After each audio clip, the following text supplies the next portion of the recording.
Hello viewers, welcome to ইউরোফিদার। নতুন একটি ভিডিওতে আপনাদের সবাইকে আবারও স্বাগতম। আশা করি সবাই ভালো আছেন। তো বরাবরের মতো আবারও হাজির হলাম নতুন অ্যাপয়েন্টমেন্ট আপডেট নিয়ে।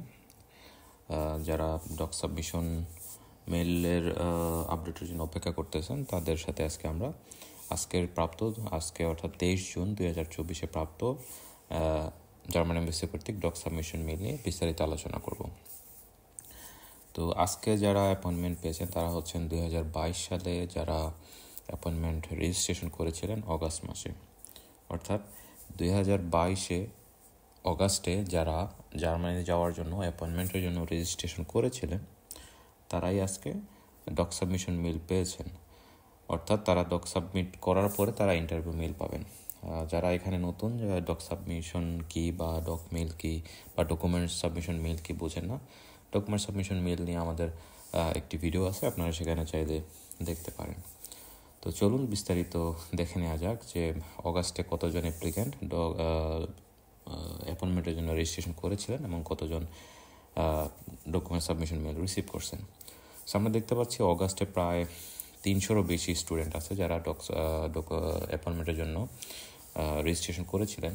এদের মধ্য থেকে সর্বশেষ গত মাসে যে ডক সাবমিশন মেল আসছিল ওইটাতে অগাস্টের 7 তারিখ পর্যন্ত কভার করছে। সো আজকে 23 জুন নতুন আরেকটি ডক সাবমিশন মেল দিয়েছে। এখানে প্রায় অগাস্টের 7-এর পরে আজকে অগাস্টের 16 তারিখ পর্যন্ত, 16 তারিখের সবাই পায়নি, অগাস্টের 16 তারিখ পর্যন্ত মোটামুটি 100 জনেরও বেশি student doc submission mail receive করেছেন এবং অলরেডি অনেকেই ডকুমেন্ট সাবমিট করে দিয়েছেন। তো আমি আবারও বলে রাখি, 2022 সালের অগাস্টে যারা অ্যাপয়েন্টমেন্টের জন্য রেজিস্ট্রেশন করেছেন তারা তাদের ডকুমেন্ট সাবমিট করার জন্য আজকে মেল পেয়েছেন এবং যারা মেল পেয়েছেন তারা হচ্ছে 2022-এর 7 তারিখ, 2022-এর অগাস্ট মাসের 7 তারিখ থেকে 2022-এর অগাস্ট মাসের 16 তারিখ পর্যন্ত, এবং 16 তারিখ সমস্ত অ্যাপ্লিক্যান্ট ডক সাবমিশন মেল পায়নি।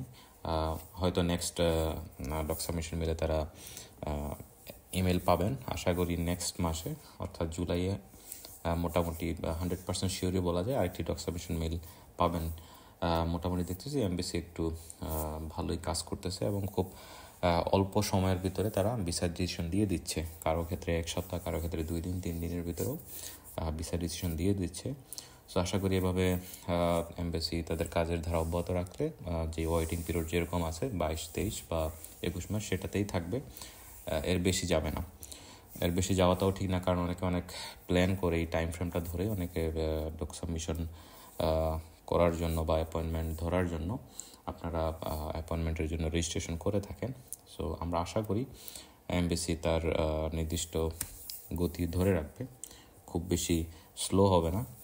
সো দেখা যাচ্ছে যে যারা গত অ্যাপ্লিক্যান্ট যারা গত মাসে যারা ডক সাবমিশন মেল পেয়েছেন তারা ডকুমেন্ট সাবমিট করে দিয়েছেন, তাদের ইন্টারভিউ জুলাই এবং অগাস্ট মাসের বিভিন্ন তারিখে অনুষ্ঠিত হবে। তো ফ্যামিলি রিউনিয়ন আপডেট নিয়ে কথা বলবো। ফ্যামিলি রিউনিয়ন আপডেট আসলে নতুন কোনো আপডেট নেই। যারা ইন্টারভিউ দিয়েছেন তাদের পাসপোর্ট কালেকশন মেল আসছে, এক এক দিন এক একজনকে দিচ্ছে।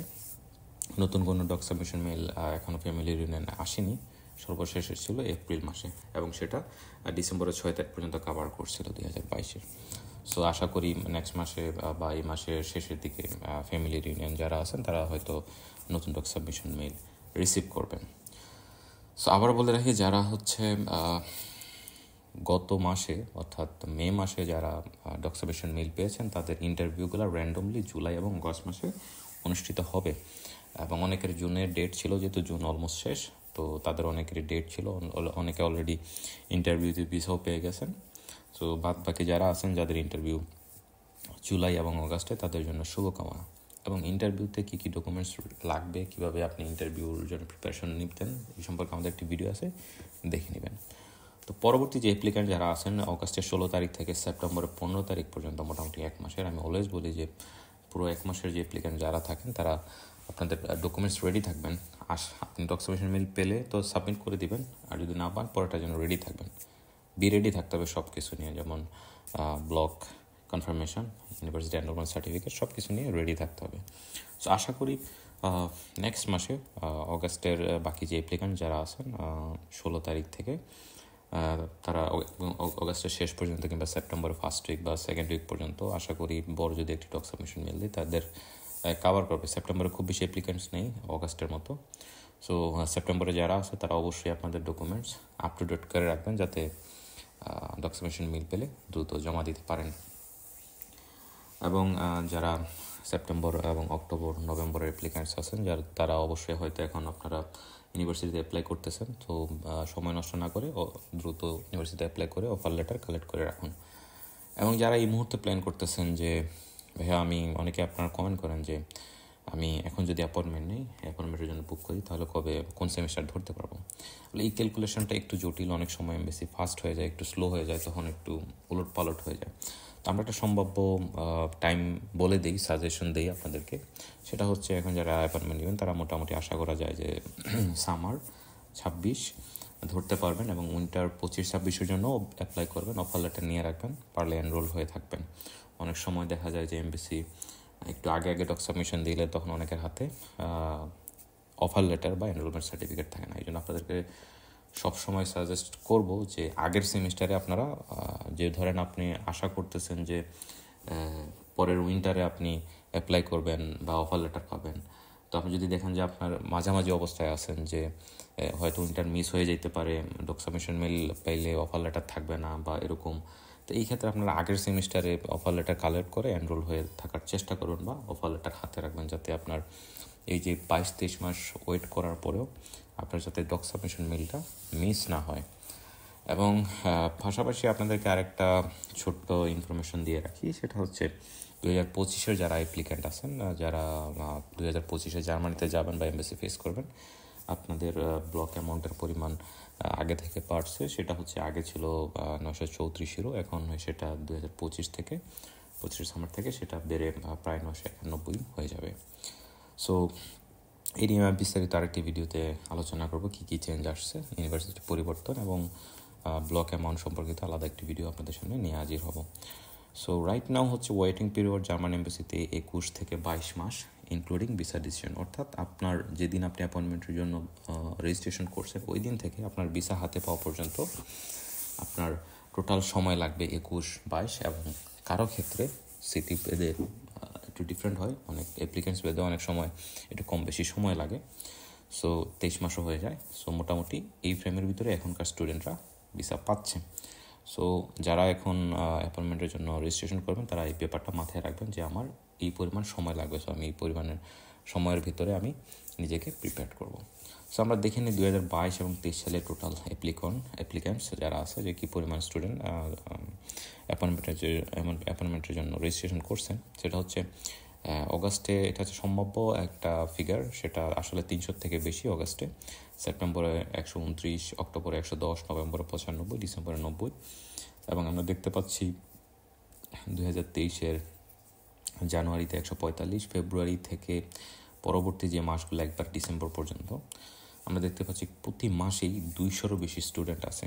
সো 23-24 এই সময়গুলোতে প্রচুর পরিমাণে স্টুডেন্ট অ্যাপয়েন্টমেন্ট বুক করতেছেন। এবং কারণ হচ্ছে আগের বছরগুলো যখন 19-20-21 সালের যে অ্যাপ্লিক্যান্টস অনেক কম ছিল এখনকার থেকে, কারণ তখন অনেকে আসলে জার্মান সম্পর্কে জানতো না, এখন যত জানতেছে অনেকেই অ্যাপয়েন্টমেন্ট বুক দিয়ে রাখতেছেন। সো এই ক্ষেত্রে অ্যাপ্লিক্যান্টস বাড়তেছে। সো জানি না আসলে পরবর্তীতে এমবেসি তাদের ওয়েটিং পিরিয়ড কতটুকু কমায় বা বাড়ায়। সো অ্যাপ্লিক্যান্টস বাড়তেছে। সো আপনার ওই অনুযায়ী প্ল্যান করুন। শুধু জার্মানির আশায় আপনি 1-2 বছর নষ্ট করবেন না। বিকল্প অপশন রাখুন, প্ল্যান বি রাখুন, প্ল্যান বি না হলে প্ল্যান সি রাখুন, প্ল্যান করে আগান, যাতে যে কোনো একটা দেশ টার্গেট রেখে আপনি নাকে তেল দিয়ে ঘুমাইলে তো পরবর্তীতে যাতে মিস হলে আপনার সময়টা যাতে নষ্ট না হয়। সো এই জন্য আপনাদের প্রতি সাজেশন থাকবে আপনারা টাইম, সময় এবং এমবেসির বর্তমান কার্যক্রম এবং জার্মানির কার্যক্রম কী পরিমাণ ভিসা দিচ্ছে বা কী কী ডিফিকাল্টিস হচ্ছে বা হচ্ছে না, সব কিছুর ব্যাপারে খোঁজ খবর নিয়ে আপনারা আপনাদের প্ল্যান সাজান এবং ভার্সিটির সাথে কানেক্টেড থাকেন, যে কোন ভার্সিটিতে আপনি অ্যাপ্লাই করবেন, ওই ভার্সিটিতে আপনার এডমিশন হবে কি না, কিংবা তাদের কোনো রিকোয়ারমেন্টসের চেঞ্জ আসছে কি না। মোটামুটি সব কিছু নিয়ে আপনি প্রিপেয়ার থাকুন এবং আপনার হাতে প্ল্যান বি রাখুন, যে ইন এনি কেস যদি আপনার জার্মানিতে না হয় বা আপনি যদি ওই টাইমের ভিতরে আপনি আপনি ঢুকতে না পারেন, তাহলে আপনার করণীয় কি, তখন আপনি বিকল্প পথ হিসেবে আপনি কোন কান্ট্রি চুজ করতে পারেন এটা হিসেবে আপনি বিকল্প একটা অপশন রাখুন। সেক্ষেত্রে ইউরোপের অন্যান্য দেশগুলো আছে, হাঙ্গেরি, ডেনমার্ক, সুইডেন বা ফিনল্যান্ড, আর অন্যান্য দেশগুলো আছে, সেগুলো বিকল্প অপশন হতে পারে। এবং অত্যন্ত খুশির বিষয় হলো ওই সমস্ত দেশ থেকে আপনি চাইলে পরবর্তীতে আপনি ক্রেডিট ট্রান্সফার করে অথবা ওই সমস্ত দেশ থেকে ইজিলি 6 মাস থাকার পর আপনি জার্মানিতে পরবর্তীতেও আসতে পারবেন। এটা আপনি আপনার প্ল্যান অনুযায়ী, এটা আপনার প্ল্যানে যদি থাকে আপনি এটা করতে পারেন। জাস্ট আমার সাজেশন। তো এই ছিল আজকের ভিডিও ভালো লাগলে অবশ্যই শেয়ার করবেন। আপনাদের কোনো কমেন্ট থাকলে অবশ্যই কমেন্টস করবেন, কোনো প্রশ্ন থাকলে লিখবেন ইউটিউবের কমেন্ট সেকশন। আমি চেষ্টা করবো আপনাদের সমস্ত প্রশ্নের আনসার দিতে। সো আজকের ভিডিও এই পর্যন্ত। সো ভিডিও ভালো লাগলে অবশ্যই শেয়ার করবেন, সাবস্ক্রাইব করবেন এবং বেল